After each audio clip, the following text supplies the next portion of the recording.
Welcome to a world where logic simply does not apply. This is Beyond Logic.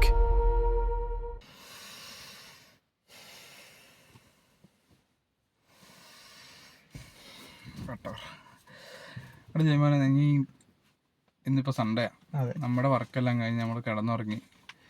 ഇപ്പം നമ്മൾ സ്വപ്നം കാണും. നമ്മൾ ഇന്ന് നടന്ന എന്തെങ്കിലും ഒരു ഇൻസിഡൻ്റ് ആയിരിക്കും സ്വപ്നം കാണുന്നത്. അതെ അതെ.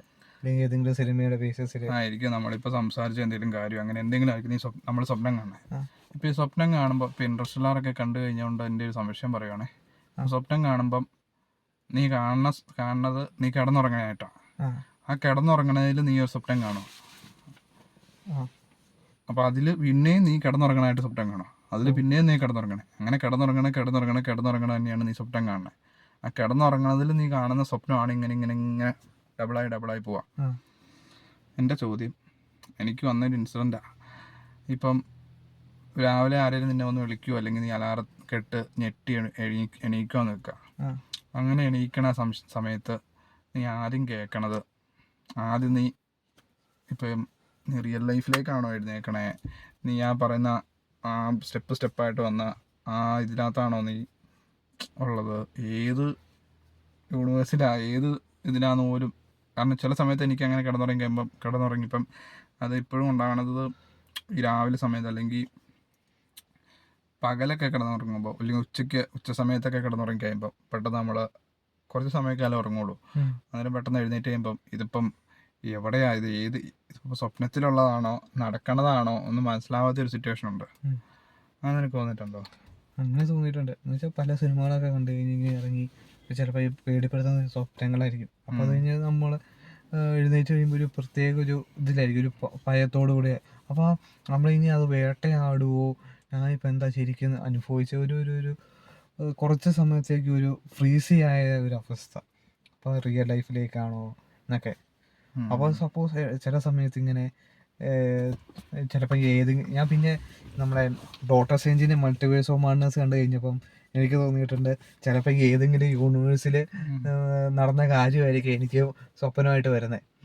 അപ്പോൾ പല പല കാര്യങ്ങളും സ്വപ്നങ്ങളൊക്കെ കാണുമ്പോൾ ചിലപ്പോൾ ഏതെങ്കിലും യൂണിവേഴ്സിൽ നടക്കുന്ന കാര്യങ്ങളായിരിക്കും ചിലപ്പോൾ എനിക്ക് കാണണേ. അപ്പോൾ അത് ചിലപ്പോൾ റിയൽ ആണെങ്കിലോ അങ്ങനെയൊക്കെ ഞാൻ ആലോചിച്ചിട്ടുണ്ട്. ഞാനിങ്ങനെ ഓർത്തിട്ടുണ്ട് ഈ മൾട്ടിവേഴ്സ് ഒറിജിനലാണെങ്കിലോ എന്ന്. ഇപ്പം നമ്മുടെ ISROയുടെ മുമ്പത്തെ ചെയർമാൻ സഹിതം പുള്ളി തന്നെ പറയുന്നത്, പുള്ളിയോട് ഇൻ്റർവ്യൂ മറ്റേ സോമനാഥനോ അങ്ങനത്തെ പുള്ളിയുടെ പേര്, നേരത്തെ ചെയർമാൻ. അപ്പോൾ പുള്ളിയോട് ഇൻ്റർവ്യൂവർ ചോദിക്കുന്നുണ്ട് എന്നാ നമ്മുടെ സൂര്യനും നമ്മുടെ ഇതിനൊക്കെ എത്ര എക്സ്പയറി ഡേറ്റ് ഉണ്ടെന്ന്, ഭൂമിക്കൊക്കെ. അപ്പോൾ പുള്ളി പറയണ സൂര്യൻ എത്ര കാലം ഉണ്ടോ അത്രയും കാലമാണ് ഭൂമിയും കാണുള്ളൂ എന്ന് പറഞ്ഞു. സൂര്യൻ എന്ന് തീരുന്നോ വട്ടം കാണില്ലല്ലോ, വട്ടം തീരും. അതുകൊണ്ട് ഭൂമിയും അന്ന് വരെ കാണും. അത് എത്ര ആണെന്നൊന്നും പറയാൻ പറ്റില്ലെന്ന് പറയും. അപ്പം അതുപോലെ മനസ്സിന് വാസയോഗ്യമായിട്ടുള്ള ഒരു ഇതുണ്ടെങ്കിൽ അത് ഏതായിരിക്കും എന്നുള്ള ഇങ്ങനെ ചോദിക്കുമ്പം പുള്ളിയും പറയണത്, അപ്പം ഇൻ്റർവ്യൂവർ ചോദിക്കേണ്ടത് ചൊവ്വയാണോ അല്ല നമ്മുടെ ചന്ദ്രനാണോ ഏതാണ് ചോദിക്കേണ്ടത്. അപ്പം പുള്ളി പറയേണ്ടത് അത് ഇതൊന്നുമല്ല, അത് ഇതുപോലെ തന്നെയുള്ളൊരു ഭൂമി ആണെന്നാണ് പുള്ളി പറയണത്. പക്ഷെ മൾട്ടിവേഴ്സിൻ്റെ ഒക്കെ പോലെ തന്നെ ഇതേപോലെ തന്നെയുള്ളൊരു ഭൂമി, ഒരു സൂര്യൻ, അങ്ങനെയുള്ള ഒരു സൗരയൂഥമാണ്. അപ്പോൾ അതാ ഞാൻ ഓർക്കണത്, ഇതുപോലെ തന്നെയുള്ള മൾട്ടിവേഴ്സ് യൂണിവേഴ്സിൽ ഞാൻ ഉണ്ടോ, നീ ഉണ്ടോ, നമ്മളെപ്പോലുള്ളവരുണ്ടോ, ഒരു ഭൂമിയുണ്ടോ? അത് ശരിക്കും പറഞ്ഞതെന്ന് വെച്ചാൽ ഈ സയൻസ് പ്രകാരം പറയുന്നതെന്ന് വെച്ചാൽ ഇപ്പം നമ്മൾ നിൽക്കുന്ന ഒരു മിൽക്കി വേ ഗാലക്സിയിലാണ്. അപ്പം അതിൻ്റെ അകത്ത് തന്നെ നമ്മൾക്ക് ഐഡൻറ്റിഫൈ ചെയ്യാൻ പറ്റാത്ത കുറേ ഗ്രഹങ്ങളും കുറേ സംഭവങ്ങളുണ്ട്. അപ്പോൾ ഈ മിൽക്കി വേ ഗാലക്സി പോലെ തന്നെ ഒത്തിരി ഗാലക്സികളുണ്ട്. അപ്പോൾ അതിൻ്റെ അകത്ത് എവിടെയെങ്കിലും നമ്മളെ പോലെ സിമിലാരിറ്റീസോ ഇതൊക്കെ ഉണ്ട്. മറ്റേ പല കാർട്ടൂണിലും കാണിക്കുന്നുണ്ട്. എന്നിരുന്നോ ഒരു കാർട്ടൂൺ ഡോറേമോൻ, അതിൻ്റെ അകത്ത് എന്ന് വെച്ചാൽ അവര് അതിൻ്റെ അകത്ത് എന്ന് വെച്ചാൽ ഈ ഡോറേമോൻ ഒരു ഡിവൈസ് എടുക്കും. അപ്പം ആ ഡിവൈസിൻ്റെ അകത്ത് ഇവര് അറിയാതെ ആക്സിഡന്റ് വേറെ ഒരു ഗ്രഹത്തിലേക്ക് പോകും. എന്ന് വെച്ചാൽ ഇപ്പൊ ഇതേപോലെ പറഞ്ഞ പോലെ തന്നെ എന്ന് വെച്ചാൽ ഭൂമിയിലെ പോലെ തന്നെ സിമിലർ ആയിട്ടുള്ള വേറൊരു ഗ്രഹം അവിടെ വാസയോഗ്യമാണ്. ഇപ്പൊ നമ്മളെ പോലെ ഐഡന്റിക്കൽ ആയിട്ടുള്ള എല്ലാവരും ഉണ്ട് അവിടെ. പക്ഷെ അവിടെ എന്ന് വെച്ചാൽ നമ്മളെക്കാളും പവർ കുറവാ, അവിടുത്തെ ഗ്രാവിറ്റേഷൻ ഫോഴ്സ് കുറവാ, എല്ലാം കുറവാ. ഇപ്പൊ ആളും ഉണ്ട്, ആൾക്കാരും ഉണ്ട്, എല്ലാരും ഉണ്ട്, നമ്മളെ പോലുള്ളവരും ഉണ്ട് അവിടെ, എല്ലാരും ഉണ്ട്. പക്ഷെ നമ്മുടെ ഷേപ്പ് ഉള്ളവരുണ്ട്, നമ്മുടെ ഷേപ്പ് എല്ലാവരും ഉള്ളവരുണ്ട്. അപ്പൊ നമ്മൾ അവിടെ ചെന്ന് കഴിയുമ്പോൾ നമുക്കായിരിക്കും പവർ കൂടുതൽ. നമുക്ക് കുറെ ഒത്തിരി നമ്മളിപ്പോ ഇവിടെ സ്ഥിതി അപേക്ഷിച്ച് ഭയങ്കര ഗ്രാവിറ്റേഷൻ ഫോഴ്സ് ഉണ്ട്. അപ്പം അവിടെ ചെന്ന് നമുക്ക് കുറവായി കാണുമ്പോൾ നമുക്ക് അവിടെ ഭയങ്കര പവർഫുള്ളാ. നമ്മളൊക്കെ ഒറ്റ ചാട്ടത്തിന് ബിൽഡിങ്ങിന് അപ്പുറത്തേക്കൊക്കെ ചാടുന്നു, ഭയങ്കര ഒരു സൂപ്പർ ഹീറോ പോലെ, ഒരു സൂപ്പർ ഹീറോ പരിവേഷം. അപ്പൊ അതുപോലെയൊക്കെ ഇപ്പൊ ഉണ്ടെങ്കിൽ ഒരു ഇതല്ലേ, ഒരു സാധ്യതയല്ലേ. ഇപ്പൊ ഒത്തിരി മൾട്ടിവേഴ്സ് എന്താ എന്ന് വെച്ചാൽ മൾട്ടി ആയിട്ടുള്ള ഗാലക്സികൾ എന്തായാലും ഉണ്ട്. ചിലപ്പോ ഇപ്പൊ ഇതേപോലെ ചിലപ്പോ വേറൊരു ഗാലക്സി നമ്മളെ പോലെ സിമിലാരിറ്റീസ് ഉള്ള ഒരാള്. ഇപ്പം സയൻസിന്റെ പ്രകാരം ഇപ്പൊ അതൊരു ഏലിയൻസ് എന്നാണ് പറയുന്നത്.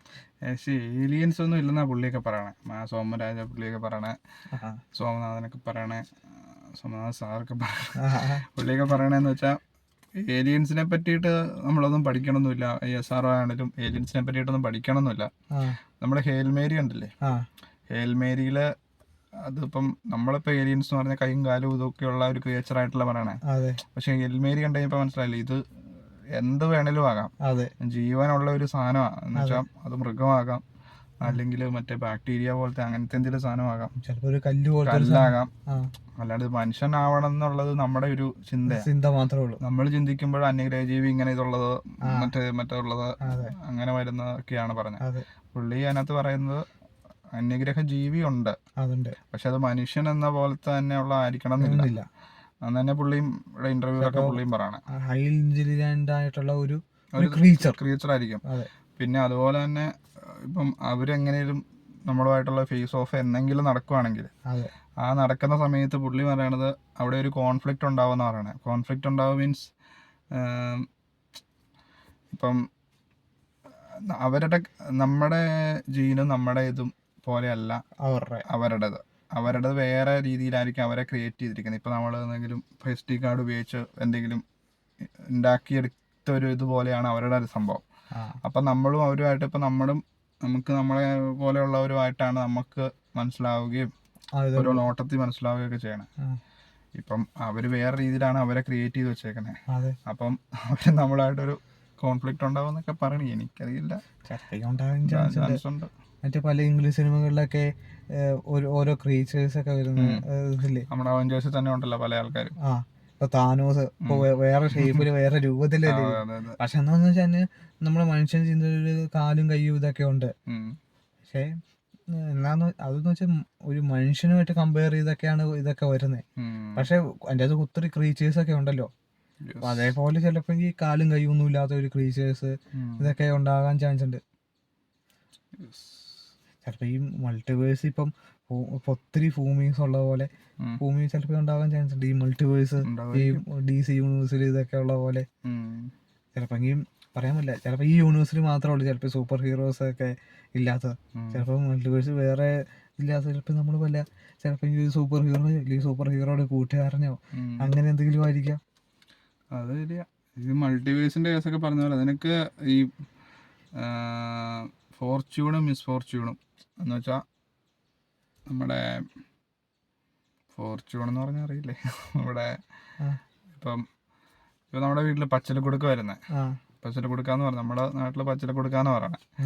ആ പച്ച കളറിലുള്ളൊരു സാധനം നമ്മുടെ ഭാഗ്യവും നിർഭാഗ്യവും ഫോർച്യൂൺ മിസ്ഫോർച്യൂൺ ആകാന്ന് തോന്നണേ, ഗൂഗിള് നോക്കിയോ. അപ്പോൾ ഈ സാധനം വന്നു കഴിഞ്ഞ് കഴിഞ്ഞാൽ നമുക്ക് ഞങ്ങളുടെയൊക്കെ ഇതനുസരിച്ചെന്ന് വെച്ചാൽ ഞങ്ങളുടെ വീട്ടിൽ അതിനെ ഒന്നും ചെയ്യാൻ പാടില്ല, അടിച്ചു കൊല്ലാനൊന്നും പാടില്ല. എൻ്റെ ഒരു മൈൻഡിലെന്ന് വെച്ച് കഴിഞ്ഞാൽ ഈ പ്രാണിയൊക്കെ കയറി വല്ല ചെവിയിലോ മറ്റിടത്തോ ഒക്കെ കയറി കഴിഞ്ഞാൽ അതിനെ എങ്ങനെയാലും കൊന്നുകളയണം. കൊന്നുകളഞ്ഞു കഴിഞ്ഞാൽ പൊക്കോളൂല്ലോ, പിന്നെ നമ്മുടെ ചെവിയൊന്നും കയറില്ല. അപ്പോൾ അത് വന്നു കഴിഞ്ഞാൽ ഫണ്ട് വരും, നാളെ ലോട്ടറി അടിക്കും, അങ്ങനെയൊക്കെയാണ് സംഭവം. നിങ്ങളുടെ വീട്ടിൽ അങ്ങനെ ഉണ്ടോ? അങ്ങനെയൊക്കെയാണ്, അങ്ങനെ പറഞ്ഞു കേൾക്കാറുണ്ട്. പച്ചിലക്കൊടുക്ക അങ്ങനെ പച്ചിലക്കൊടുക്കാന്ന് തന്നെയല്ലേ പറയണേ? പച്ചിലക്കൊടുക്കാന്നല്ല, പച്ച കളറുള്ള ഒരു പുൽച്ചാടി പോലത്തെ വലിയ സാധനം ഒന്നും ചെയ്യാൻ പറ്റത്തില്ല, അതിങ്ങനെ വിരസിക്കുന്നുണ്ട്. നിങ്ങളുടെ വീട്ടിൽ അങ്ങനെ തന്നെയല്ലേ പറയണേ? പച്ചിലക്കൊടുക്കാന്നാണ് പറയുന്നത്. പക്ഷെ കുറച്ചൊക്കെ പേര് പറഞ്ഞ് ഞാൻ വിളിക്കാറൊന്നുമില്ല. പക്ഷെ ആ ഒരു ജീവിയൊക്കെ വന്നു കഴിയുമ്പോ അതിനൊന്നും ചെയ്യരുത് അങ്ങനെയൊക്കെ പറയും. അതേപോലെ തന്നെ സംഭവമാണ് കൈ ചൊറിയ, ഈ ഉള്ളം കൈ ഉണ്ട്, ഉള്ളം കൈ ചൊറിഞ്ഞ പൈസ കിട്ടും. ആര് പറഞ്ഞാ പൈസ പക്ഷെ കിട്ടും. ചില സാഹചര്യങ്ങളിൽ എനിക്ക് അങ്ങനെ കിട്ടിയിട്ടുണ്ട്. ശരിക്കും ചിലര് പറയണ ഉള്ളംകൈ ചൊറിഞ്ഞു കഴിഞ്ഞാൽ ആ, മണ്ണില് ആ, ചൊറിയണം. ഇപ്പൊ എന്റെ കൈയാണ്, എന്റെ ഉള്ളം കൈ ആ ചൊറിയണമെങ്കിൽ ആ, അന്ന് പിറ്റേ ദിവസം നമ്മള് മണ്ണ് നമ്മുടെ കയ്യിൽ പറ്റണം. ആ, മണ്ണുമായിട്ട് ബന്ധപ്പെട്ട എന്തെങ്കിലും കയ്യെ പറ്റാൻ വേണ്ടിയിട്ടാണ്. ആ. ഇപ്പൊ നാക്കി കടിച്ചു കഴിഞ്ഞാൽ ഇറച്ചി ഇറച്ചി കഴിക്കും. കൊതിയെന്ന് പറയില്ലേ, അതുപോലെ തന്നെ ഇതൊക്കെ ആര് പറഞ്ഞാൽ നമുക്കറിയത്തില്ല. അറിയില്ല. ചിലപ്പോ ഈ പല കാര്യങ്ങൾ പണ്ടുള്ളവർ പറഞ്ഞാണോ അത് ഉള്ളതാണോ എന്നൊന്നും അറിയത്തില്ല. അല്ല, ഈ പണ്ട് കാലത്ത് എന്ന് വെച്ചാൽ ഈ നമ്മളെ നമ്മളിവിടെ ബെഡിൽ കാല് ചവിട്ടരുതെന്നോ അങ്ങനെ സ്കീമില്ലേ എന്ന് വെച്ചാൽ പണ്ട് കാലത്ത് ഈ പാമ്പും അങ്ങനെ എന്തൊക്കെ കേറുന്നുണ്ട്. വിസിലടിക്കരുത്, രാത്രി ആയി കഴിഞ്ഞാൽ വിസിലടിക്കരുത്, വിസിലടിച്ച പാമ്പ് വരും. അപ്പൊ അപ്പുറത്തെ സാഹചര്യം അനുസരിച്ച് ഇങ്ങനെ പറയുന്ന അത് ഇപ്പോഴും ഇങ്ങനെ കാല് കയറ്റി സമാന്തരമായിട്ട് കാല് കയറ്റി വെക്കല്. അതുപോലെ തന്നെയുള്ളതാണ് ഈ കൈ ഉള്ളം കൈ ചൊറിയണേ. ഇതിലൊന്നും നമുക്കൊരു ഇതൊന്നും ഇല്ല, ഇത് നടക്കണ കാര്യമാണ്. ഇതൊക്കെ കൈ ചൊറിയാണെങ്കിൽ നല്ല സുഖമല്ല. പിന്നെ രാവിലെ എനിക്ക് പൈസ എണ്ണിയാൽ മതിയല്ലോ, പൈസ എണ്ണി കഴിഞ്ഞാൽ മതി. അതൊരു ഫോർച്യൂണും മിസ്ഫോർച്യൂണും ആയിട്ടുള്ള ഒരു ഇതായിട്ട് തോന്നണേ. അതേപോലെ തന്നെയുള്ള സംഭവമാണ് ഉപ്പൻ വന്നു കഴിഞ്ഞ് കഴിഞ്ഞാൽ, ഇപ്പം നമ്മൾ ഇങ്ങോട്ടേലും പോണ വഴിക്കാണെങ്കിൽ ഉപ്പനെ കണ്ടു കഴിഞ്ഞാൽ നമ്മൾ ആ വണ്ടി കൊണ്ടാണ് പോകണമെങ്കിൽ കിട്ടണമെങ്കിൽ നമുക്ക് എന്തെങ്കിലും ഉപ്പനിൽ നിന്ന് എന്തെങ്കിലും കിട്ടണമെങ്കിൽ വണ്ടി അവിടെ സൈഡിൽ ഒതുക്കുക, 8 അടി കറക്റ്റ് 8 അടി നടന്നോണം. 8 അടി ബാക്കിലേക്ക് കടന്ന് കാല് നോക്കി എടുത്തിട്ട് എന്തോ കാണിച്ചോണം. അതാണ് ഉപ്പൻ. കാല് തലയും കുത്തി നിന്നിട്ട് എന്തോ കാണിക്കണം എനിക്കറിയില്ല. ഞങ്ങളുടെ ഒരു ഇതില് പറയണ വണ്ടി കൊണ്ട് പോവാണെങ്കിൽ വണ്ടി സൈഡിൽ വെക്കുക, 8 അടി കറക്റ്റ് തുല്യമായിട്ട് നടന്നോണം. 8 അടി കൂടി പോയി കഴിഞ്ഞാൽ വേറെ സംഭവമായി പോകുന്നത്. 8 അടി കറക്റ്റ് നടന്നോണം. 8 അടി കറക്റ്റ് നടക്കുക, തലയും കുത്തി നിൽക്കുക, എന്തോ കാണിക്കുക. വീട്ടിൽ ചെന്നോ, നമ്മൾ സ്കൂൾ വിട്ട് വീട്ടിലേക്ക് പോകുക, അല്ലെങ്കിൽ ജോലി കഴിഞ്ഞിട്ട് വീട്ടിലേക്ക് പോവാണെങ്കിൽ നല്ല ഫുഡ് നമുക്ക് ഇഷ്ടപ്പെട്ട, ഇപ്പൊ ചിക്കനും കപ്പയോ ചിക്കനും എന്തെങ്കിലും നല്ല അടിപൊളി ഫുഡായിരിക്കും വീട്ടിൽ സെറ്റ് വെച്ചേക്കണം. അതാണ് ഉപ്പന്റെ പ്രത്യേകത. പിന്നെ നിങ്ങൾ പ്രത്യേകം ശ്രദ്ധിക്കണം, ഉപ്പനെ കണ്ടു കഴിഞ്ഞിട്ട് 8 അല്ല 9ലേക്കാണ് പോകണമെങ്കിൽ അത് വേറെ സംഭവത്തിലേക്കൊക്കെ പോകും. അപ്പൊ അതിന്റെ ആവശ്യമില്ല. നിങ്ങൾ കറക്റ്റ് 8 ചെയ്ത് വേണം. 8 കൂടുതൽ ചെയ്യാൻ പോയി കഴിഞ്ഞാൽ 8 കൂടുതൽ 8 അളന്നതിൽ വ്യത്യാസം വന്നു കഴിഞ്ഞാൽ നിങ്ങൾ വേറെ സംഭവത്തിലേക്ക് പോകും. വേറെ ഒരു സ്കീം അത് നമുക്കറിയത്തില്ല എന്നാണ് നമ്മള് കറക്റ്റ് കാണിച്ചിട്ടുള്ളൂ. ഞാൻ പണ്ട് 6ാം ക്ലാസ്സിൽ കാല് കിട്ടില്ല അല്ലെ? ഇല്ല, 5 എന്ന് വെച്ചാൽ ബാക്കിലേക്ക് 7 അടി 8 അടി വെച്ച് കഴിഞ്ഞിട്ട് നമ്മൾ ആഗ്രഹിക്കുന്ന കാര്യം പറഞ്ഞത് ഫുഡൊക്കെ കിട്ടും. വീട്ടിലത് കാണും ഉറപ്പാ, നിങ്ങൾ ട്രൈ ചെയ്ത് നോക്ക്. പക്ഷെ എനിക്ക് അങ്ങനെ സംഭവിച്ചിട്ടില്ല. എനിക്ക് സംഭവിച്ചിട്ടുണ്ട്, ഇഷ്ടം പടി സംഭവിച്ചിട്ടുണ്ട്. അന്നത്തെ ദിവസം ഒരു പൊട്ട ദിവസമായിരിക്കും, പക്ഷെ എവിടെയെങ്കിലും വെച്ച് ഉപ്പനെ കണ്ടു കഴിഞ്ഞാൽ 8 അടി. പക്ഷെ ഇതൊക്കെ ആരെങ്കിലും കാണാത്ത സ്ഥലത്ത് പോയിട്ട് ചെയ്തോണം. നോക്കി കിണർത്തൊന്നും പോയി ചെയ്തേക്കല്ലേ. ഞാൻ പണ്ടത്തെ കാര്യം പറയാം, സൈക്കിളും കൊണ്ടൊക്കെ പോകുമ്പോൾ സൈക്കിളൊക്കെ സൈഡിലെടുത്ത് വെച്ചിട്ട് നടക്കണതിനൊന്നും പിടിക്കാനൊന്നും കുഴപ്പമില്ല. സ്കൂട്ടറിനൊക്കെ പോയിട്ട് തലമുത്തേക്ക് എൻ്റെ പൊന്നോ തീർന്നു. ഇത് ഈ സംഭവം പറഞ്ഞ പോലെ തന്നെ നമ്മളെ ഉപ്പൻ്റെ കേസും പിന്നെ ഈ പറഞ്ഞ പച്ചില കുടിക്കാൻ പറഞ്ഞ പോലെ തന്നെയാണ്. നമ്മുടെ ഇവിടെ നാട്ടില് കുറച്ച് അമ്പലങ്ങളുണ്ട്. അപ്പം ഈ അമ്പലങ്ങളിൽ നിന്നൊക്കെ തേര് പോവാന്നോ ഇങ്ങനെ ഇത് പോവാന്നൊക്കെ പറയണേ. എന്ന് വെച്ചാൽ അവിടുത്തെ ഉള്ള ദൈവം അടുത്ത ദൈവത്തിനോട് എന്തോ പറയാൻ വേണ്ടി ഇങ്ങനെ ഷൂക്കെന്ന് പറഞ്ഞ് പാസ് അടിച്ച് പോണ ഒരു പരിപാടിയുണ്ട്. നമ്മൾ നേരിട്ട് കണ്ടിട്ടില്ല, സിനിമയിലൊക്കെ കണ്ടിട്ടുണ്ട്. നമ്മുടെ ഒരു കഷ്ടകാലത്തിന് ഈ വല്ല പടങ്ങളൊക്കെ കണ്ട് കാന്താരയോ ലോക്കയോ വല്ല പടങ്ങളൊക്കെ കണ്ടിട്ട് ഒറ്റയ്ക്കായിരിക്കും ഈ വഴിയൊക്കെ കടന്നു പോകുന്നത്. അന്നേരമായിരിക്കും ഇവര് കമ്മ്യൂണിക്കേഷൻ ചെയ്യാനായിട്ട് പറഞ്ഞൊരു ഒറ്റ പോക്ക്. നമ്മള് പേടിച്ച് വരണ്ട പണ്ടാരടങ്ങി പോകും. ഈ രാത്രി പാതിരാത്രി 1 മണിയോ 2 മണിയൊക്കെ ആകുമ്പോഴായിരിക്കും പോയിട്ടുള്ളത്. നമ്മളിതുവരെ കണ്ടിട്ടൊന്നുമില്ല, പറഞ്ഞു കേട്ടേ ഉള്ളൂ. അപ്പൊ ഞാൻ പറയണതൊന്നുമല്ല, ഇവിടെ നല്ലൊന്നാന്തര റോഡ് ഉണ്ടാക്കിയിട്ടുണ്ട്. റബ്ബറൈസ്ഡ് അടിപൊളി റോഡ്. ആകെ ഒരു 3 ബസ്സേ കണ്ടേ ഉള്ളൂ, 4 ബസ്സേ ഉള്ളൂ. അതിൽ അടിപൊളി. എന്ന് ഇവർക്ക് നടന്നു പോകത്തില്ലാന്ന് ഞാൻ ചോദിക്കണേ. ഈ സൈഡിൽ കൂടെ നടന്നു പോയപ്പോരെ, അവിടെ പോയി നടന്നു പോവാ തിരിച്ചു വരിക. അവര് കമ്മ്യൂണിക്കേറ്റ് ചെയ്യണ്ടെന്ന് ആര് പറഞ്ഞു? ഈ മേളിക്കൂടി പറന്നു പോകുന്നോണ്ടല്ലേ ഈ നമ്മള് കിടന്ന് ഞെട്ടണേ. രാത്രി നമ്മള് വണ്ടിയും കൊണ്ട് ഷിറിന്ന് പോവായിരിക്കും പടവും കണ്ടിട്ട്, അതിന്റെ ഓർമ്മയിലായിരിക്കും പോണേ. അന്നേരം ഇവര് കമ്മ്യൂണിക്കേഷൻ ചെയ്യാണ്ടെന്ന് പറഞ്ഞുകൊണ്ട് പോയി കഴിഞ്ഞാൽ തീർന്നു. ഞാൻ ചോദിക്കണേ, ഇവര് റോട്ടിൽ കൂടെ പോകട്ടെ. ഇഷ്ടംപടി വെട്ടമുണ്ട് ഇവിടെ, 4-5 മറ്റേ ട്രാൻസ്ഫോറും മറ്റേ മറിച്ച് കൊടയും ലൈറ്റ് എല്ലാം ഉണ്ട്. നടന്നു പോവുക, കമ്മ്യൂണിക്കേറ്റ് ചെയ്യാ, തിരിച്ചു വരിക. ബുദ്ധിമുട്ടിക്കണ എന്തിനാ? ഞാൻ ഈ രാത്രിയിലിടയ്ക്കൊക്കെ പോകുമ്പോഴേ ഇതിലെ കൂടെ പോകുമ്പോ നമ്മുടെ ഹൈസ്കൂളിൽ ഇങ്ങോട്ടോ അവിടെ നിന്ന് അങ്ങോട്ടോ പോകുമ്പോ മിക്കപ്പോഴും തിരിച്ചു വരുമ്പോഴാ ഇടയ്ക്ക് ഈ പാദസരത്തിന്റെ സൗണ്ടൊക്കെ ശരിക്കുള്ളതാണോ? ഇടയ്ക്ക് ഞാൻ കേട്ടിട്ടുണ്ട്. ഇവിടെ കമ്പി പാടത്തൊക്കെ എടുക്കുമ്പോ വരുമ്പോ ഇടയ്ക്ക് അതെന്ന് വെച്ചാൽ എന്താ പറയാ, അത് ഒറിജിനൽ ആണോ എന്ന് എനിക്കറിയില്ല. ചെറിയ സൗണ്ട് തോന്നലാണോ എന്ന് അറിയില്ല. ഞാനൊന്നുമില്ല, ചുമ്മാ ഇങ്ങനെ നടന്നു പോകും. ചിലപ്പോ നമ്മളെന്ന് വെച്ചാ പിന്നെ നമ്മള് ഇടയ്ക്ക് വെച്ചാൽ ഓരോ കാര്യങ്ങൾ ഭയങ്കര ചിന്തയിലായിരിക്കും. അപ്പൊ അതൊന്ന് ഭയങ്കര ചിന്തയിലൊക്കെ ആയിരിക്കും. അപ്പം ഇപ്പൊ തന്നെ വല്ല പ്രേതം കേറിയോ? ശരിയാ. ഞാന് മറ്റേ സെമിത്തേരി സൈഡിൽ കൂടെ വല്ല ഒറ്റയ്ക്കൊക്കെ പോണെങ്കിൽ പുറകിൽ ആരാ ഇരിക്കുന്ന പോലെയൊക്കെ തോന്നും. എനിക്ക് പലപ്പോഴും രാത്രി പോകുമ്പോ പലപ്പോഴും അവിടെ വീട്ടിന് ഉറക്ക പാട്ട് പാടിക്കൊണ്ട് ഞാൻ പോകും.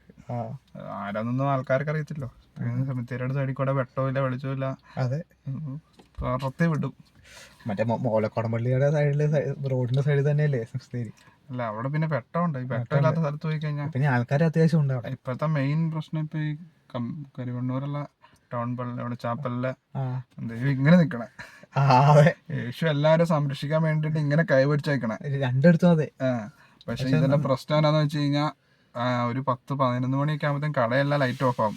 ഈ ചാപ്പലിലെ വെട്ടം മാത്രമേ ഉള്ളൂ. വെട്ടം പറഞ്ഞു കഴിഞ്ഞാൽ ഈശോയുടെ കൈയുടെ ഇവിടെ തൊട്ട് വരെയുള്ള വെട്ടമേ ഉള്ളൂ. അന്നേരം പുള്ളിക്കാരൻ എയറിൽ ഇങ്ങനെ നിൽക്കുന്ന പോലെ തോന്നും. ആ എയറിൽ നിന്നിട്ട് ഇങ്ങനെ കാണിക്കുന്ന പോലെ മേളിലേക്ക് നോക്കിയേക്കില്ല, വിട്ടടിച്ച് പൊക്കോണം. ഇങ്ങനെ പുള്ളി ഇങ്ങനെ കാണിക്കണം. തോന്നണയാണോ എന്നാന്നൊന്നും അറിയാൻ പാടില്ല. വിട്ടടിച്ച് പൊക്കോണം. അല്ല തീർന്നു. അവിടെ ഞരണ്ട അവിടെ കിടക്കേണ്ടി വരും. പെട്ടെന്ന് മേടിക്കുന്നവർക്ക് അങ്ങനെ പറ്റൂല. ഞാനുകൊണ്ട് അവിടെ അകലെന്ന് കാണാൻ പറ്റുമോ? അകലെന്ന് കണ്ടു കഴിഞ്ഞാൽ ഒറ്റ തവണ നോക്കിയിട്ട് പിന്നെ വിട്ടടിച്ച് പാട്ടും പാടി നേരെ പോക്കോളും. എല്ലാ കട അടച്ചേക്കുമായിരിക്കും. ഭീകര രസാ. അതേപോലെ തന്നെ ഈ പൂച്ച, ഒരു കറുത്ത മെനകെട്ട പൂച്ചയുണ്ട്. സ്കൂട്ടറും കൊണ്ടല്ല പോണേ. സ്കൂട്ടർ കൊണ്ട് നമ്മൾ പതുക്കെ പോവായിരിക്കും. ഇവൻ ഈ സൈഡിക്കോടെ ഇങ്ങനെ പതുക്കെ നടന്നു വരുന്നതായിരിക്കും. നമ്മുടെ വണ്ടി കറക്റ്റ് എത്തുമ്പോ ഇവൻ എങ്ങനെയോ പൊട്ടം ചാടി അതിന്റെ ഫ്രണ്ടിലേക്ക് ചെന്ന് ചാടും. ഫ്രണ്ടിൽ കറക്റ്റ് ചെന്ന് പുള്ളി ചാടി. അത് ചാടി ആ ദിവസം പോയി. അങ്ങനെ ഞങ്ങള് പറയണേ. ശരിക്കും അങ്ങനെയൊന്നും ഇല്ലല്ലോ. ശരിക്കൊന്നും ഇല്ലായിരിക്കും. ഞങ്ങളെ പൂച്ച ഓട്ടം ചാടി, കാരണം പുറകിൽ വണ്ടി വരുന്നുണ്ടായിരിക്കുമല്ലോ. പൂച്ച ഓട്ടം ചാടി ആ ദിവസം തീരും. അങ്ങനെ ഞങ്ങള് പറയണേ. നിങ്ങളെങ്ങനെ പറയണേ? ഞങ്ങളങ്ങനെയൊന്നും വിശ്വസിക്കാറില്ല. ഇല്ലല്ലേ. അങ്ങനെ കുറെ ഫോർച്യൂണും മിസ്ഫോർച്യൂണും ഒക്കെ ഉണ്ടോ? ഇതൊക്കെ ലോജിക്കാണോ ഇല്ലോജിക്കാണോ അറിയത്തില്ല. നമുക്കറിയാവുന്ന പോലെ നമ്മള് ജസ്റ്റ് തട്ടിവിട്ടെന്നേ ഉള്ളൂ. ഇതൊക്കെ നടന്നിട്ടുള്ള കാര്യം തന്നെ കേട്ടോ. പിന്നെ ഇത് ഇവർക്ക് വേണമെങ്കിൽ ഒന്ന് സെറ്റ് ചെയ്യുകയാണെങ്കിൽ നമുക്ക് റോട്ടിൽ കൂടെ മര്യാദക്ക് അവർക്ക് നടന്നു.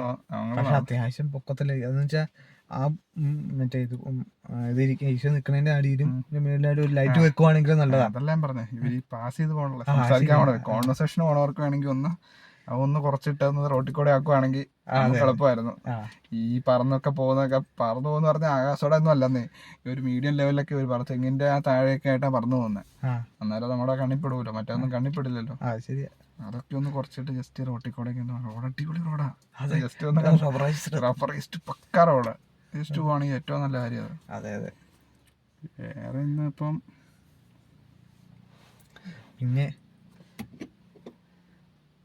ഇന്നിപ്പോ നമ്മള് മന്തി അടിക്കാൻ പോകണോ അതോ വേറെ എന്തിനെങ്കിലും പോകണോന്നാണ് ഇന്നത്തെ പ്ലാൻ. ഫുഡ് അടിച്ച് വയറ് നിറഞ്ഞിരിക്കുക. ഞായറാഴ്ചയാണ്. സൺഡേ എന്ന് പറഞ്ഞു കഴിഞ്ഞാൽ ചുമ്മിരിപ്പാണ്, മഴയാണ്. നാളെ ജിമ്മിൽ പോകണം, ജോലിക്ക് പോകണം. പിന്നെ മന്തി അടിക്കണമെങ്കിൽ മന്തിക്ക് വില കൂട്ടിന്ന് പറഞ്ഞേക്കുന്നു. കൂട്ടി കഴിഞ്ഞ ദിവസം ഞാൻ അവനും കൂടെ ഒറ്റ മൈൻഡിന് ഒരു മന്തി വെച്ചു, ഒറ്റ കാട്ടർ വാങ്ങിച്ചപ്പം മറ്റേ ഡ്രാഗനാ വാങ്ങിച്ചേ സ്ഥിരം. എന്ന് പോയി വെള്ളിയാഴ്ച അന്ന് ഞങ്ങൾ ഓടാൻ പോയില്ലേ സ്വിഗ്ഗി. മന്തി അടിച്ചല്ലേ? ഒറ്റ ക്വാർട്ടർ ഉള്ളു. അതിന് 250 അല്ലായിരുന്നോ? കൈഫന് 270 അങ്ങനെ കണ്ടായി. 20 രൂപ കണ്ടു കൂട്ടി. മന്തി അടിക്കാൻ ചെലവ് കൂടാട്ടോ, ബഡ്ജറ്റ് നിൽക്കുന്നില്ല, സാലറിയിലൊന്നും പിടിക്കാൻ പറ്റുന്നില്ല. ശരിയാട്ടോ. ഒന്നെങ്കിൽ മന്തി കുറച്ച് വില കുറയ്ക്കണം, അല്ലെങ്കിൽ ഈ പറയണ ഞങ്ങൾ പറയുകയാണെങ്കിൽ ഇപ്പോൾ 18 വയസ്സ് വരെയുള്ള പിള്ളേർക്ക് മന്തിക്ക് ഒരു സ്കീമിൽ ഒരു സബ്സിഡി വില കൊടുക്കണം. 18 to 25 അല്ലെങ്കിൽ 26 വയസ്സുകാർക്ക് ഒരു സ്കീം. അങ്ങനെ ഒരു ഡിസ്കൗണ്ട് പോലത്തെ കൊടുക്കണം. മന്തിക്ക് നമുക്ക് കഴിക്കണ്ടേ?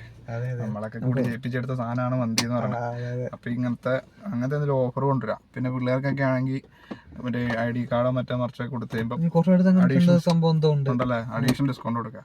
നമുക്കല്ല നമ്മുടെ എംപ്ലോയി കാർഡോ അങ്ങനെ ഡിസ്കൗണ്ട് ആയിരിക്കും. അങ്ങനെയൊക്കെ തന്നിട്ട് റേറ്റ് ഒക്കെ ഒന്ന് കുറയ്ക്കുന്നേ. നമ്മളൊക്കെ കയറിയാലേ കടയൊക്കെ ഉള്ളൂ, നമുക്കറിയാലോ. ഫുഡ് പോയിസണിൽ പോകാനുള്ള കടയൊക്കെ ഉള്ള നിങ്ങളുടെ നമ്മുടെ അൽട്രീവിന്റെ കഥയൊക്കെ അറിയാലോ. അൽട്രീവൊക്കെ നമ്മുടെ സ്ഥിരം സ്ഥലമായിരുന്നു. പിന്നെ നമ്മള് നമുക്ക് സെറ്റ് ചെയ്തെടുക്കാം. വൈകുന്നേരത്തെ ഒരു ഒറ്റ മൈൻഡ് പോലെ നമുക്ക് സെറ്റ് ചെയ്യാം. നാളെ ജിമ്മിൽ പോണം, ജോലിക്ക് പോണം. എല്ലാവർക്കും അല്ലേ ഇപ്പം സ്റ്റുഡൻസിന് ഇപ്പം മഴയൊക്കെ ആയതുകൊണ്ട് ചെറിയ അവധിയൊക്കെ ഉണ്ട്. പക്ഷെ ഇപ്പൊ മഴ കുറഞ്ഞ ഒരു സ്ഥിതിക്ക് ഈ ജോലിക്ക് കൊണ്ടിരിക്കും കൂടെ മഴ പറയുമ്പോൾ ഒരു അവധിയൊക്കെ തരുവാണെങ്കിൽ നല്ലതാ. ഞങ്ങളും ഈ മഴയത്തോടെ പോണം, ഞങ്ങളും വെള്ളത്തിൽ കൂടെ പോണം. ഇപ്പൊ ഇങ്ങനെയൊക്കെ വരുമ്പോ വല്ല ടീച്ചറായാ മതിയായിരുന്നു. ടീച്ചർമാർക്ക് എൻ്റെ കസിൻസ് ചേച്ചിമാരൊക്കെ ടീച്ചർമാരൊക്കെ അവരൊക്കെ സുഖം. ടീച്ചർമാര് സുഖമാണ്. അതെ, എക്സാം വരുമ്പോ മറ്റേ പേപ്പർ നോക്കാവുന്ന ഒരു ടെൻഷൻ മാത്രമേ ഉള്ളൂ. അത് ചാറ്റ്ജിപിടി ഇട്ട് കൊടുത്താൽ മതിയല്ലോ. ഇപ്പൊ ചെറിയ പിള്ളേരാണെങ്കിൽ ചാറ്റ്ജിപിടി പറഞ്ഞിട്ട് ഇതൊന്ന് നോക്കി വെക്കാൻ പറഞ്ഞു, പുള്ളിക്കാരൻ ചിലപ്പോൾ നോക്കി വെച്ചോളൂ. അതെ, പിന്നെ അതനുസരിച്ചുള്ള മാർക്ക് കൊടുത്താൽ മതി. അതെ, ഇനിയിപ്പോൾ ശരിക്കും പറഞ്ഞാൽ ടൈം ഇപ്പം 6:16. ഇപ്പം ഇനിയിപ്പം എന്ത് ചെയ്യണമെന്നാണ് ഞങ്ങൾ ആലോചിച്ചോണ്ടിരിക്കുന്നത്. ഇത്രയും സമയമായി. ഒരു ചായ കുടിക്കാൻ പോയാലോ? ഇനിയിപ്പോൾ എന്ത് ചെയ്യും? ചായ കുടിക്കണോ, ചുമ്മാ ഇരിക്കണോ, കിടന്നിറങ്ങണോ, മന്തിരിക്കാൻ പോണോ? ഒരു കാര്യം ചെയ്യും, നിങ്ങൾ കമൻറ്റ് ചെയ്യുക, അതുപോലെ ചെയ്തേക്കാം. അതെ, ഓക്കെ.